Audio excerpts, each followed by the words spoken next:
Empire.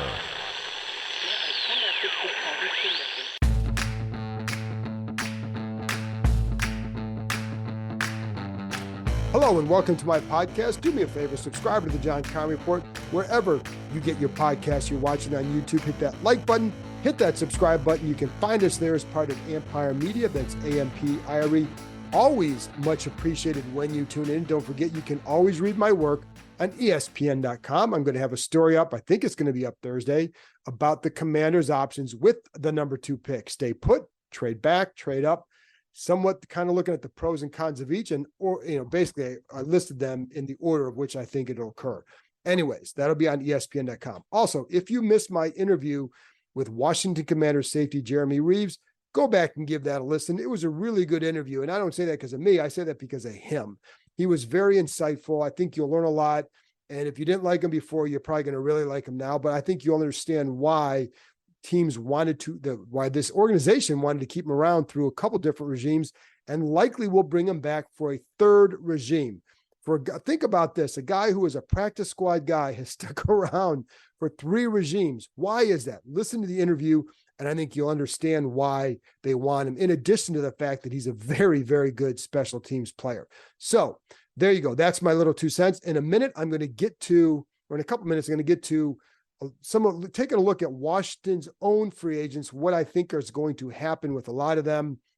I'm not going to go over every one of them because they have a ton, but I wanted to go over some notable ones just to kind of give you an idea of what I think is going to happen.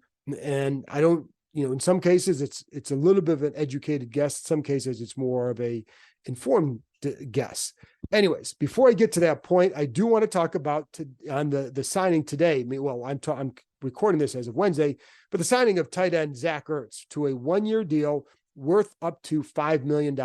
So what do I think of this move? First of all, they needed to sign a tight end after releasing Logan Thomas. This he's still going to come in under what they would have paid Thomas. And in fact, like I said, last week, they saved over about $6.5 million when they cut Thomas. So he's a much more, a position where you don't want to spend a ton. He's an affordable player. What does he have left? He, of course, has been around for a little bit. He's 33 years old, and he's coming off the last 2 years where he's been hurt. But he was playing in Arizona last year, caught 27 passes in 7 games. A difficult situation for any pass catcher, considering the change that quarterback. I mean, guy worked with Colt McCoy in the summertime. Then Josh Dobbs is starting the first game after having just gotten there. And so I think, be curious. I'm going to go back and look at the tape to see what he was doing. I don't want to tell you what he was doing. I know what I heard, but I'm going to want to watch it for myself to see, was he still getting open and what was going on there. The year before, he was having a really good year. He had 47 catches in 10 games. That was on a really good pace for a guy who's been around for a little while. So I think, I think he can still play. It sounds like Cliff Kingsbury, who had him in Arizona, really likes him. It's a good low-cost veteran signing. This is where it's kind of what I talked to you about the other day or I talked to club members about this about Tyron Smith. Do you go out and sign guys in their early 30s? I think if you sign them to 1-year deals, I think that can be a very effective signing because it doesn't tie up future money. And you don't want to give guys who are in their early to mid 30s multi-year contracts unless they're still producing at a certain level and they're not getting hurt a lot, right? So I think this is a good signing because it's a 1-year deal, and he's shown in Arizona that he can still be effective. Stay healthy, and I think it'll work out for them. I would still go out and draft another tight end. They also have Cole Turner. They also have Armani Rogers. But I would still go out and draft a tight end. They have enough picks to do that. And whether it's, there are a couple of intriguing guys in the first few rounds that you could go target if you wanted to, and they also have John Bates, right? So, but of course he is more of a blocker, but he's also been more of an effective pass catcher than Cole Turner. Anyway, I would still go out and get another guy. And I would expect, Ertz to be used. I know probably a lot in the slot as a tight end in the slot. That's a good role for him. Has the book on him is that he's one of the harder workers on the team. So that's always a good thing to add.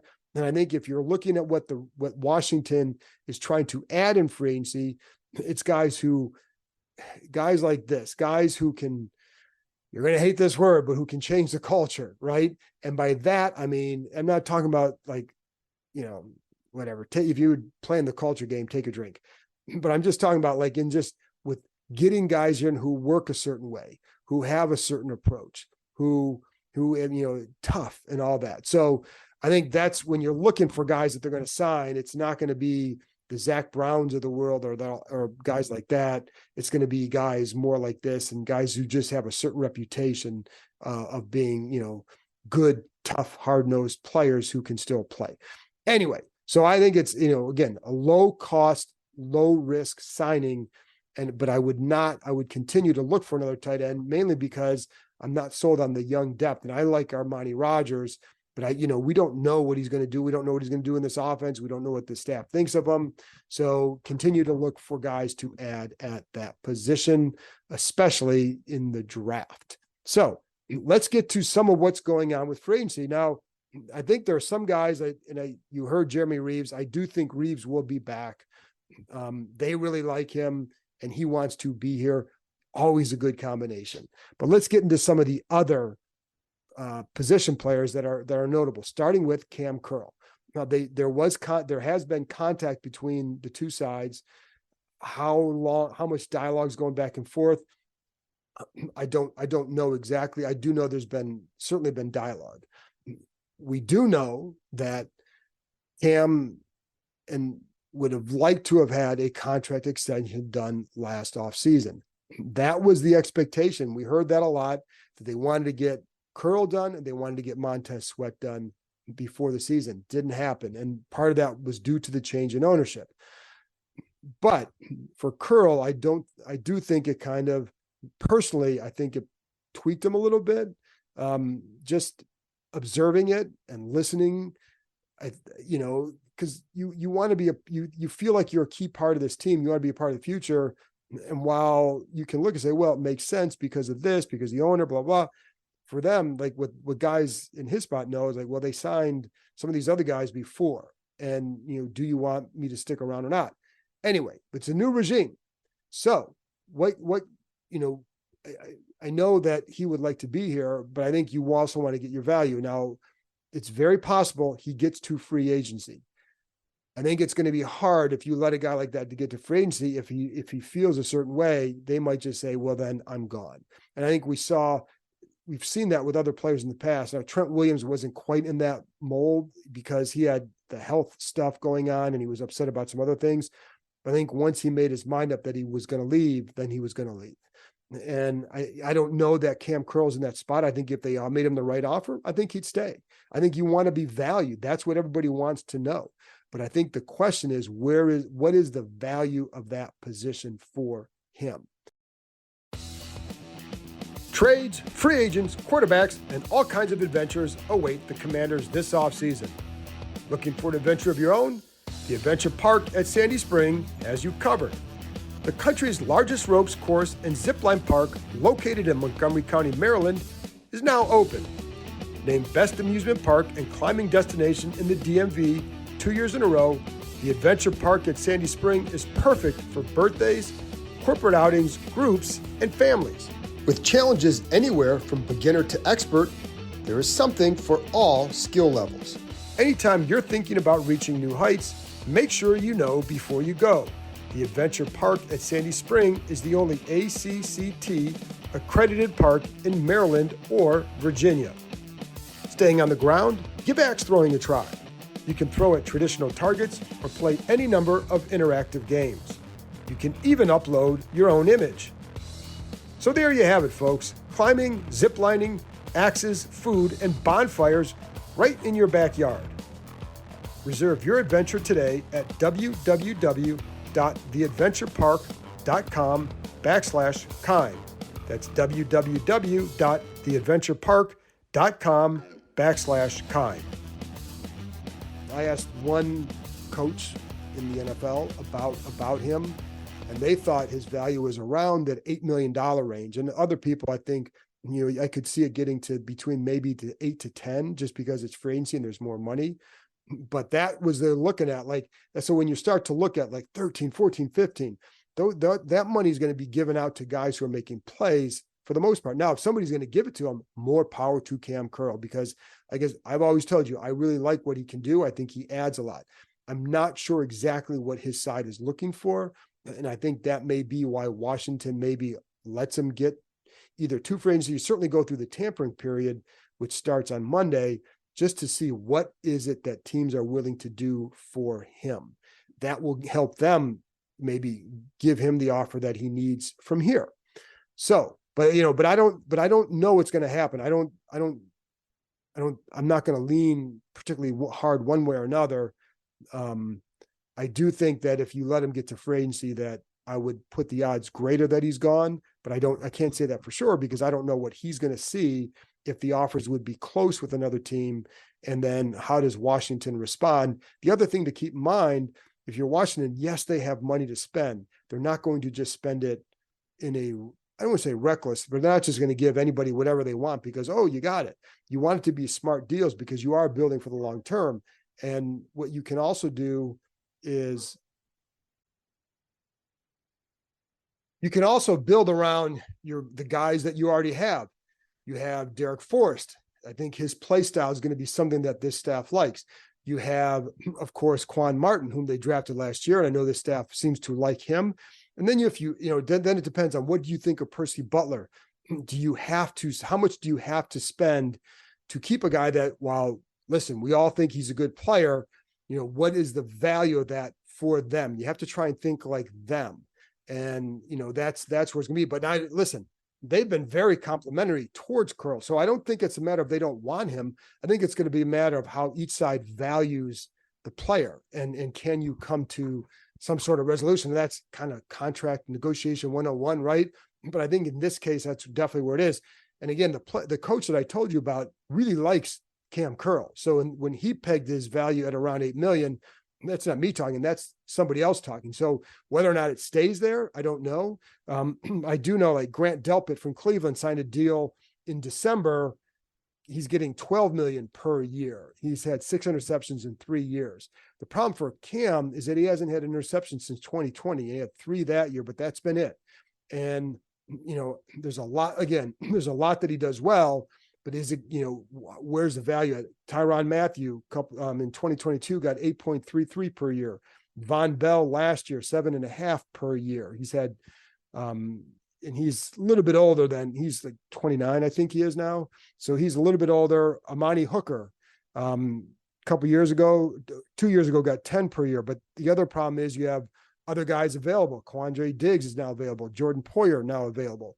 And so you have more safeties in the market. And then the other thing that was eye-opening to me before the season, Jeremy Fowler from ESPN always does a top 10 at each top 10 position or top 10 players at each position list for ESPN Plus in the summertime. And he talks to coaches, executives, and players for this. There were 22 safeties named for this list that guys considered a top 10 safety. 22 players received a vote for that. Cam did not. Now, what does that mean? Well, I don't know that. I wouldn't have put him as a top 10 guy because I just don't think you have the big plays. I do think he's a very good player. I think he's a good player and has been a good fit in Washington. I think he would do a really good job in Dan Quinn's defense. Again, the question will be, can they get to that price? And I would be a little bit wary of letting him get to free agency, but maybe that tampering period will be enough to clean it up to get it to a point. I also think this is, by the time you hear this, some of these things could be evolving. So this is not gospel. It's just what I think based on what I know on March 6th. There you go. So this could change by Friday. Anyway, let's get to the next one. Cody Barton, I think he was here on a 1-year deal. I think there's been somewhat, it sounds like, tepid interest. They need to get somebody next to Jamin Davis. I know, like, people have talked about Patrick Queen from Baltimore. He's going to be an expensive guy. And so I wouldn't see that, but it doesn't sound like there's a lot of momentum with Cody Barton. I think you can go get another guy. I think one guy I would watch would be a guy like Oren Burks, just because there's familiarity with him, with Adam Peters, and he can help help, whether it's starter, depth, special team. So we'll see what happens with him. But the point is, I think sounds like, again, tepid interest for Barton. Curtis Samuel, I have a hard time seeing him come back. Don't know that for sure, but it certainly feels like it's trending that way. But I think he was a solid player here once he got through that injury first year. Kendall Fuller, again, another solid player. But he's going to be 29. He's dealt with knee injuries, can still play. And I think, one thing is, someone else told me, like, if they want a ball hawk in that defense, then Fuller's been doing that lately. But, I think there's also, it's going to be interesting because there's going to be a few guys, and we'll get into this in later episodes, from Dallas who I think could fit a lot of what this team might want. You're not going to go out and sign every one of these guys from Dallas, but there are a couple of guys that, whether it's at defensive end, whether it's at cornerback or even safety, that might make sense because they know Dan Quinn's system and wit and just is important. So, but again, these aren't firm, but that's if I had to guess right now. Antonio Gibson, hard to see that. Hasn't been much momentum at all there. I think other teams have been interested, and I think, to be honest, I think he's probably going to want to go somewhere else, even though there's a big change here. I think sometimes you may just want the change of scenery, not because he hated it here or anything like that, but I think he kind of got tired of hearing, this year they're going to use him like this, this year going to use him like this, and then not seeing it unfold that way. And it's funny because I think he might be a good fit in this. But the other thing is, for this team, I think you could go find a running back in the draft that you could use in that as a third back with Brian Robinson and Chris Rodriguez. I'd say the other two that I think are interesting is Casey Toohill and James Smith-Williams.